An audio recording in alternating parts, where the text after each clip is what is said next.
할렐루야, 반갑습니다. 오늘 말씀 제목은 하나님은 다 계획이 있구나입니다. 기생충이라는 영화에서 송강호 씨가 아들을 보고 이야기하는 장면이죠. 그때 너는 계획이 다 있구나라는 말하는 장면이 있습니다. 굉장히 명대사인데요.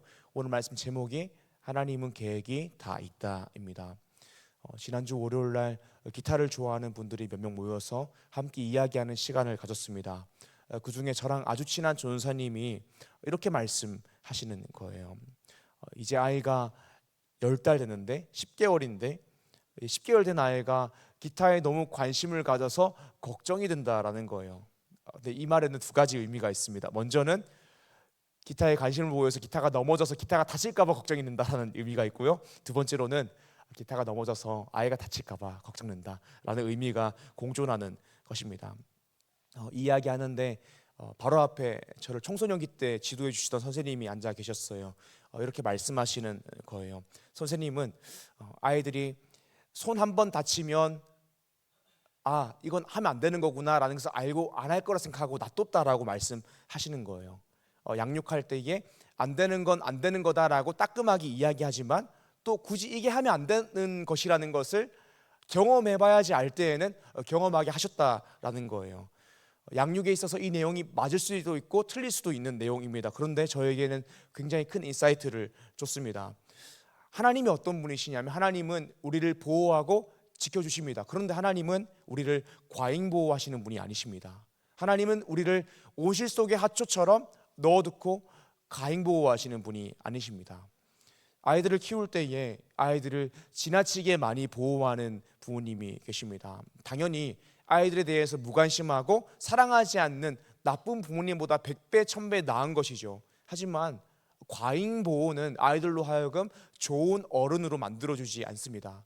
반드시 아이를 양육할 때에 아이에게 책임을 가르치고 배려를 가르쳐야 합니다. 그런데 자라나는 시기에 너무 과잉 보호를 받은 아이들은요, 20대 초반이 되어서도 책임과 배려를 모른다기보다는 몸에 익지 않은 것을 보게 됩니다. 이런 분들이 20대 초반이 되고 중반이 되고 후반이 되어서 사회에 나오면 배려와 책임이 몸에 익지 않은 것 때문에 혼나면서 그때 배우게 되기는 합니다. 그때 해결되는 문제입니다. 하지만 늘 과잉보호하는 것이 좋은 어른으로 만들기 위한 좋은 일은 아니라는 것을 우리가 알 수 있는 것이죠.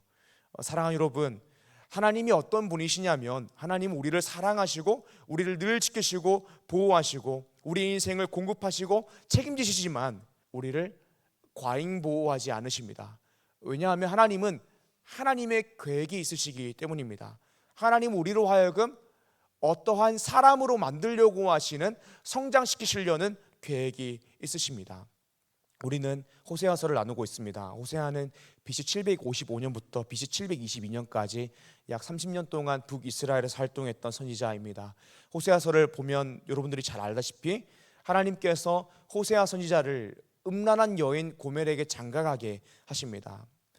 그리고 고멜이라는 음란한 여자가 호세아와 결혼한 가운데에도 다른 남자와 외도할 때에 용서하게 하십니다. 심지어 그녀가 네온남에게 진 빚을 갚아주고 고멜을 다시 데려오게 하기도 하십니다.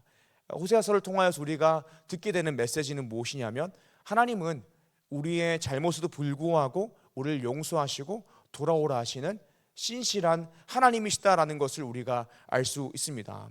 하나님은 분명 호세아서를 통하여서 내가 너를 고칠 것이다, 내가 너를 용서할 것이다, 나는 사랑의 하나님이다 라고 말씀해 주시죠. 그런데 역사적인 상황을 들춰보면 BC 722년에 이 북이스라엘은 아수르에 의해서 멸망하게 됩니다. 하나님께서 사랑한다, 고쳐주겠다, 돌아오라 하셨는데 북이스라엘은 멸망하게 되는 것이죠. 이때 우리가 가지게 되는 질문은 무엇이냐면 하나님께서 사랑의 하나님이라고 말씀하시고 돌아오라 하셨는데 왜 우리로 하여금 괴롭게 하시는가에 대한 문제입니다. 왜 멸망하게 하시는가에 대한 문제입니다. 내가 원하는 것을 주시지 않는 것은 물론이고 내가 가지고 있는 것을 때로는 뺏어가시기도 한다는 것입니다. 이스라엘 백성들이 마주한 상황은 이렇습니다. 왜 하나님은 우리나라를 망하게 하셨는가? 그분이 분명 사랑의 하나님이라고 하셨고 또 선하신 하나님이라고 하셨는데 왜 나의 인생 가운데에 우리나라에 이런 일이 벌어지는가라는 질문을 이스라엘 백성들은 던졌을 것입니다. 결론부터 이야기하자면 하나님은 하나님의 계획이 있으신 것입니다. 그것은 우리로 하여금 하나님이 우리를 하나님이 원하시는 사람으로 만들고자 하는 그런 하나님의 계획입니다. 오늘 말씀 제목은 하나님은 다 계획이 있다입니다. 오늘 말씀을 통하여서 특별히 하나님의 계획, 하나님이 일하시는 방식, 하나님이 일하시는 목적을 우리가 말씀을 통해 나누고 우리가 하나님이 원하시는 사람이 되기 위해서 어떻게 해야 되는지 나누길 원합니다. 사랑하는 리조의 청년 여러분, 오늘 말씀을 통하여서 하나님의 마음, 하나님이 일하시는 방식, 하나님의 사랑을 알고 하나님을 신뢰하고 하나님이 기뻐하시는 일을 하는 리조이스 청년 한 사람 한 사람 되기를 주님의 이름으로 축복합니다. 아멘. 오늘 말씀 첫 번째입니다. 말씀 첫 번째로 하나님의 계획은 사랑의 계획이다입니다. 호세아서에서 이스라엘은 범죄하였고 호세아 선지자는 북이스라엘 멸망을 보게 됩니다. 그런데 오늘 말씀을 통해서 우리가 볼 수 있는 것은 우리를 향한 하나님의 계획은 사랑의 계획이다라는 것입니다. 예레미야서에서도 그렇게 이야기하죠. 예레미야서 29장 11절 말씀입니다. 제가 읽겠습니다. 여호와의 말씀이니라 너희를 향한 나의 생각을 내가 하나니 평안이요 재앙이 아니니라 너희에게 미래와 희망을 주는 것이니라. 아멘. 하나님께서 이스라엘에게 남유다에게 이렇게 말씀하십니다. 너희를 향한 나의 생각을 내가 하나니 평안이요 재앙이 아니니라 너희에게 미래와 희망을 주는 것이니라. 하나님께서 이런 메시지를 주셨는데 지금 당장 이스라엘은 아수르와 바벨론에 의해 멸망당하게 되셨습니다. 그런데 하나님께서 하시는 말씀이 이런 것입니다. 너희를 향한 나의 생각, 계획이죠. 이 계획이 평안이다, 재앙이 아니다, 미래와 희망을 주는 것이다 라고 말씀하시는 것입니다. 그러니까 하나님이 우리를 향하여 가지고 있는 계획은 지금 우리의 현실은 시궁창 같아도 사랑의 계획을 가지고 계시다라는 것입니다. 성경 전체를 통하여 우리에게 이야기하는 것이 무엇입니까? 하나님은 사랑이시다라고 이야기하죠. 기본적으로 우리에게 복을 주시겠다라고 말씀하시고 우리를 구원하시겠다라고 말씀하시는 것이 하나님의 계획입니다. 하나님의 계획은 사랑의 계획인 것이죠. 그런데 중요한 것은 무엇이냐면 우리가 이 사랑의 특성, 사랑의 성격을 잘 알아야 된다라는 것입니다. 사랑은 모든 것을 품어주지만 아무렇게나 자라도록 내버려두지 않는다라는 것입니다. 우리가 하나님은 사랑이시다라고 이야기하고 또 교회에는 사랑이 있어야지라고 이야기할 때에 늘 가지게 되는 오해가 무엇이냐면 사랑이라는 것이 모든 것을 품어주는 것을 넘어서 아무거나 다 용납할 수 있다라고 생각하는 것이 우리가 가지고 있는 오해입니다. 사랑은 모든 것을 품어주지만 아무거나 용납하지 않습니다. 우리가 사랑의 성격에 대해서 생각해 보길 원합니다. 부모님이 자녀를 키울 때에 이 자녀가 키가 크든 작든 머리가 좋든 나쁘든 예쁘든 못생겼든 자격과 조건을 떠나서 그 자녀는 자녀이기 때문에 부모에게 자녀인 것입니다. 조건과 자격을 떠나서 부모님에게 자녀는 자녀인 것입니다. 부모님에게 자녀라는 자녀의 권세를 가지는 것은 어떠한 조건이나 자격이 필요한 것이 아닙니다. 부모 자식 간에 있는 사랑은 모든 것을 품어주시는 것이죠. 그러니까 사랑이라는 것이 자녀가 된다라고 했을 때에 자녀라는 것은 무조건적이고 무조건 허용적이라는 것이죠. 그런데 부모님이 자녀를 사랑하고 사랑으로서 이 자녀를 키운다라고 했을 때에는요, 부모님이 자녀를 사랑하기 때문에 이 자녀가 아무렇게나 자라나도록 아무렇게나 살도록 내버려두지 않는 것이 사랑입니다. 때로는 자녀를 위하여 체벌하기도 하고 혼을 내기도 합니다. 그렇게 하는 이유가 무엇입니까? 그 자녀를 사랑하기 때문입니다. 사랑하는 여러분, 하나님의 사랑이 그렇습니다. 하나님의 사랑은 모든 것을 품어주지만 우리로 하여금 아무렇게나 살아가도록 내버려두지 않으십니다. 아무렇게나 자라나도록 내버려두지 않습니다. 하나님의 구원 계획에 대해서는 무조건적인 은혜이고 사랑이죠. 그런데 우리가 하나님의 자녀로서 앞으로 인생을 살아간다라고 했을 때에는 하나님께서 사랑으로 징계하시고 키워나가시는 것입니다. 우리가 하나님의 자녀가 된다라고 했을 때에는 어떠한 자격, 조건이 필요하지 않습니다. 물론 예수 그리스도를 믿는 믿음이 필요하다라고 하지만 그 믿음도 하나님께서 성령을 통하여 주시는 선물이라고 이야기하죠. 그러므로 하나님의 자녀가 되는 것은 조건이나 자격이 필요한 것이 아닙니다. 하나님은 구원 계획에 있어서는 우리를 무조건적으로 용납하시고 품어주십니다. 그런데 하나님의 사랑이라는 것은 구원 그 이후에 어떻게 작용하냐면, 우리가 하나님의 자녀로서 살아갈 때에 그 살아가는 인생이 존재하고 성장하는 과정이 있습니다. 그때 하나님 우리를 만들어 가십니다. 하나님께서 주권을 가지시고 우리의 삶을 인도하십니다. 하나님은 하나님의 사랑으로 우리를 친히 성장시키십니다. 우리가 구원 그 이후에 얻게 되는 하나님의 사랑에 대해서는, 그 하나님의 사랑은 무조건적으로 우리의 모든 행위를 용납해 주시지 않습니다. 어떤 말이냐면, 우리가 아무렇게나 내 마음대로 자라나고 살아나도록 놔두시지 않는다라는 것입니다. 우리가 예수를 믿고 구원받아 하나님의 자녀가 될 때엔 어떠한 조건이나 자격이 필요하지 않지만 하나님이 우리를 사랑하시기 때문에 하나님이 원하시는 사람으로 우리를 만들어 가실 때에는 우리를 깎아내고 다듬어 가신다라는 것입니다. 그래서 우리는 늘 이렇게 이야기합니다. 하나님 왜 그러십니까? 내 인생이 왜 이 모양 이 꼴입니까? 라고 말합니다. 지금 당장 뭔가가 잘 되지 않고, 몸이 아프거나 마음이 아프거나 취업이 되지 않고 결혼이 되지 않고 내 인생이 내 계획대로 되지 않는 것을 보면서 늘 이렇게 이야기합니다. 왜 그렇게 이야기가 될까요? 내가 원하는 것, 내가 당장 지금 원하는 것과 하나님이 만들어 가시는 계획이 다른 것입니다. 하나님은 우리가 아무렇게나 자라가도록, 아무렇게나 성장하여 아무런 사람이 되도록 내버려 두지 않으십니다. 하나님은 우리를 사랑하시기 때문에 우리를 깎고 다듬어 가십니다. 사랑하는 여러분, 우리가 인생을 살아갈 때에 아프고 고통당하는 상황이 많습니다. 세상은 늘 더 많이 가지면 더 행복할 것이라고 유혹합니다. 그리고 우리는 늘 세상을 택할 것인가 하나님을 택할 것인가 유혹 앞에 설 때가 너무 많습니다. 때로 하나님께서 우리를 시험에 몰아넣기도 하시고 또 넘어지는 것을 지켜보시는 것 같을 때가 있습니다. 그래서 우리는 우리의 잘못을 따라서 심판을 받게 되기도 하고 또 심판을 받아 죄에 대한 책임을 지게 되기도 합니다. 하나님께서 우리의 인생을 그런 식으로 인도하시는 것이죠. 그런데 하나님께서 우리로 하여금 그렇게 인도하시고 그렇게 성장시키시는 이유가 무엇이냐면 사랑하기 때문입니다.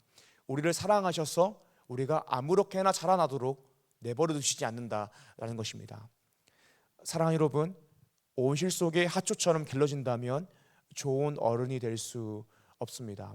얼마 전에 우리 연기하는 최시훈 자매하고도 이야기를 했던 내용인데, 인생이 늘 평탄하면 좋은 배우가 될 수 없다라고 이야기하더라고요. 신앙인도 그렇습니다. 하나님의 마음을 알고 하나님의 계획을 알게 되는 신앙인도 그렇습니다. 온실 속의 하초처럼 자라난다면 좋은 신앙인, 하나님이 원하시는 사람이 될 수 없습니다. 하나님 우리를 사랑하시기 때문에 하나님이 원하시는 사람으로 우리를 깎아가시고 다듬어 가십니다. 이것이 오늘 말씀 첫 번째입니다. 첫 번째로는 하나님의 계획은 반드시 사랑의 계획이다라는 것입니다. 오늘 말씀 두 번째입니다. 두 번째로는 하나님은 범접할 수 없는 지혜로 세운 계획이 있으시다라는 것입니다. 하나님은 우리 사람을 창조하실 때에 우리 사람으로 하여금 하나님 절대 의존적인 존재로 창조하셨습니다. 그러므로 우리가 하나님 절대 의존적인 존재로서 살아갈 때에 참된 행복을 누리게 됩니다. 그런데 하나님은 우리로 하여금 그냥 로봇처럼 하나님 절대 의존적인 존재로 있게 하시지 않으셨습니다.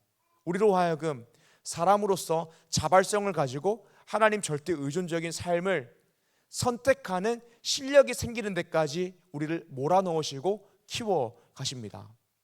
어쩔 수 없이 주님을 선택하는 것도 은혜입니다. 또 어쩔 수 없이 주님을 찾을 수밖에 없는 상황 가운데 있는 것도 은혜입니다.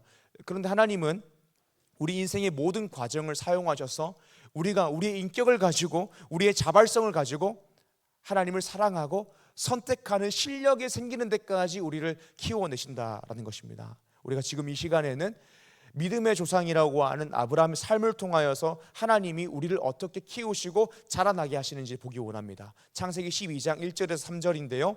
제가 읽겠습니다. 여호와께서 아브라함에게 이르시되 너는 너의 고향과 친척과 아버지의 집을 떠나 내가 내게 보여줄 땅으로 가라. 내가 너로 큰 민족을 이루고 내게 복을 주어 내 이름을 창대하게 하리니 너는 복이 될지라. 너를 축복하는 자에게는 내가 복을 내리고 너를 저주하는 자에게는 내가 저주하리니 땅의 모든 족속이 너로 말미암아 복을 얻을 것이라 하신지라. 아멘. 하나님께서 아브라함을 부르시고 복을 주셨습니다. 그리고 내가 너를 복의 통로로 사용하겠다라고 말씀하셨습니다. 아브라함을 시작으로 이스라엘이 시작했기 때문에 우리는 아브라함을 믿음의 조상이라고 부릅니다. 그런데 우리가 알다시피 아브라함은 처음부터 믿음의 조상이라고 불릴 만한 믿음을 가지고 있는 사람이 아니었습니다. 하나님께서 가라고 하신 땅은, 약속의 땅은 가나안 땅이었습니다. 가나안 땅에 갔는데 가나안 땅에 기근이 들었습니다. 그럼 가나안 땅에서 버텨야죠. 하나님을 신뢰함으로 기다려야죠. 근데 아브라함은 애굽으로 피난 갔습니다. 그리고 그 애굽에서 자신의 아내를 누이라고 속였습니다. 믿음 없는 행동인 것이죠. 하나님께서 아브라함의 씨를 통하여 이스라엘을 이어가시고 자손을 이어가겠다라고 말씀하셨습니다. 그런데 아브라함이 인간적인 눈으로 봤을 때에 자신과 자신의 아내가 너무 늙어서 그 약속이 그 자신의 아내를 통하여 성취될 수 없다라고 생각한 거예요. 그래서 하갈이라는 여종을 통하여서 이스마엘을 낳습니다. 이거 참 믿음 없는 행동이죠. 하나님의 말씀을 기다리지 못하고 믿지 못한 것이죠. 아브라함의 애굽뿐만이 아니라 그랄에 거류할 때에 또다시 한번 자신의 아내를 누이라고 속이게 됩니다. 이거 역시 믿음 없는 모습이죠. 이런 모습들은요, 믿음의 조상이라고 불리기에는 좀 어려운 모습입니다. 어떤 의미로 아브라함의 삶은 항상 실패하고 넘어지는 것의 연속이었습니다. 그런데 창세기 22장을 가게 되면 아브라함이 가지고 있는 믿음의 수준이 바뀌는 것을 보게 됩니다. 하나님께서 너의 아들 이삭을 나에게 바치라라고 말씀하실 때에 아브라함은 순종합니다. 히브리서 11장에서 이 아브라함의 믿음에 대해서 이렇게 해석하죠. 11장 17절에서 19절입니다. 아브라함은 시험을 받을 때에 믿음으로 이삭을 드렸으니 그는 약속들을 받은 자로 돼 그 외아들을 드렸느니라. 그에게 이미 말씀하시기를 내 자손이라 칭할 자는 이삭으로 말미암으리라 하셨으니 그가 하나님이 능히 이삭을 죽은 자 가운데서 다시 살리실 줄을 생각한지라. 비유컨대 그를 죽은 자 가운데서 도로 받은 것이니라. 아멘. 사랑하는 여러분, 아브라함은 계속적으로 실패하고 넘어지는 인생이었지만 어느 순간부터 굉장한 믿음을 가진 사람이 되었습니다. 우리가 어떤 사람의 인생을 볼 때에 그 사람이 실패했고 넘어졌다라는 것을 보면 그 사람의 인생을 저평가하는 경향이 있습니다. 그런데 그 사람이 실패하고 넘어졌다라는 것은 무엇이냐면 그의 인생이 늘 시험의 연속이었고 고통의 연속이었다라는 것입니다. 그리고 우리 인생의 주권자이신 하나님은 아브라함에게 그런 고통을 늘 주셨고 유혹을 주셨고 시험을 주셨습니다. 그런 시험에 넘어질 수 없도록 시험을 주시지 않으면 안 됩니까? 라고 이야기할 수 있습니다. 그런데 하나님께서는 시험을 주시고 고통을 주셨습니다. 그리고 그 시험과 고통을 통하여 아브라함의 믿음을 만들어 가셨습니다. 하나님께서 우리를 사랑하신다라고 할 때에 구원에 있어서 그 사랑은 무조건적이고 자격을 보지 않는 것입니다. 그런데 구원받고 나서 구원 그 이후에 우리가 하나님의 자녀로 살아갈 때에 하나님 우리를 사랑하신다라는 것은 하나님은 하나님이 원하시는 사람으로 우리를 만들어 가시기 위해서 우리 인생 가운데에 고통을 주시고 시험을 주신다라는 것입니다. 이것을 통하여 우리를 만들어 가신다라는 것입니다. 고린도전서 10장 13절 말씀입니다. 사람이 감당할 시험 밖에는 너희가 당한 것이 없나니 오직 하나님은 미쁘사 너희가 감당하지 못할 시험 당함을 허락하지 아니하시고 시험 당할 즈음에 또한 피할 길을 내사 너희로 능히 감당하게 하시느니라. 아멘. 하나님께서 이스라엘 택하셨고 이스라엘 통하여 모든 민족에게 복을 주겠다라고 하셨습니다. 그런데 이스라엘이 멸망하게 됩니다. 그리고 하나님은 이스라엘을 회복시키십니다. 이스라엘이 멸망하게 되고 회복하게 되는 것을 보면서 우리는 또 이렇게 질문합니다. 어차피 하나님께서 회복시키실 거고 돌아오게 하실 거라면 왜 아수르에 의해서 바벨론에 의해서 멸망하게 하시는가? 왜 우리로 하여금 그 고통을 겪게 하시고 아픔을 겪게 하시는가?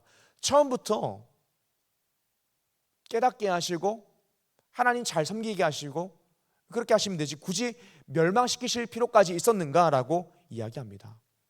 그런데 이 질문에 대한 답은 정말 단순합니다. 그렇게 깨닫는 법은 없는 것입니다. 혼나지 않고 시험을 당하지 않고 깨닫고 성장하는 법은 이 세상에 존재하지 않는 것입니다.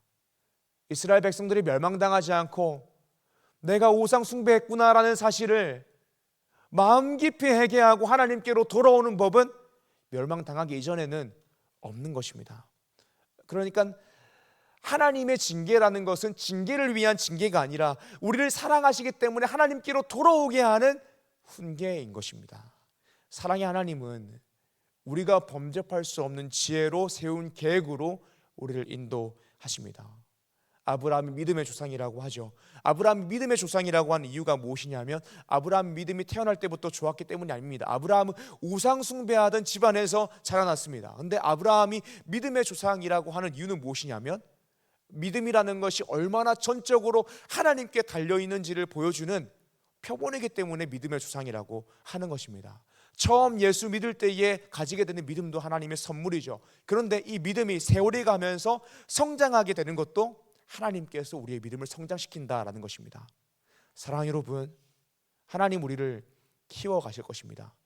그런데 우리가 알지 못하는 신비로운 방법, 범접할 수 없는 지혜로 세운 계획으로 우리를 키워가십니다. 오늘 말씀 본문에서도 이스라엘은 범죄하고 있지만 하나님께서 4절을 보게 되면 내가 그들의 반역을 고치고 기쁘게 그들을 사랑하니니 라고 말씀하십니다.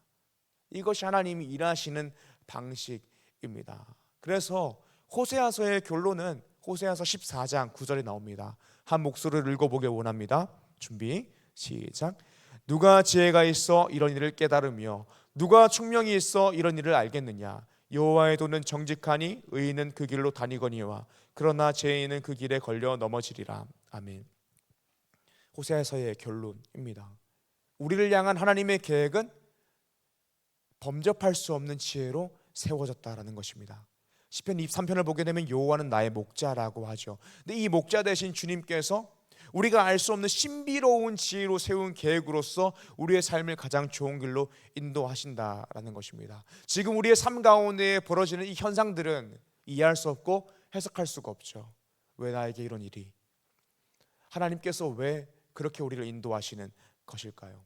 우리가 알 수 없는 지혜로 세운 계획으로 우리를 인도하시는 것입니다. 특별히 하나님은 소유, 지위, 명예로서 행복을 찾으려고 하는 사람이 아니라 하나님은 우리 인생의 모든 과정을 사용하셔서 우리가 우리의 인격을 가지고 자발성을 가지고 하나님을 사랑하고 하나님을 선택하는 실력이 가지는 사람으로 우리를 만들어 가시는 것입니다. 범접할 수 없는 지혜로 세운 계획을 가지고 말이죠. 호세아서 14장 9절과 같이 로마서 11장에 하나님의 일하심은 너무나도 신비로워서 우리가 알 수 없다라는 이야기를 하는데요. 우리가 함께 읽어보기 원합니다. 로마서 11장 31절에서 36절입니다. 제가 한 절, 여러분 한 절, 마지막 함께 읽겠습니다.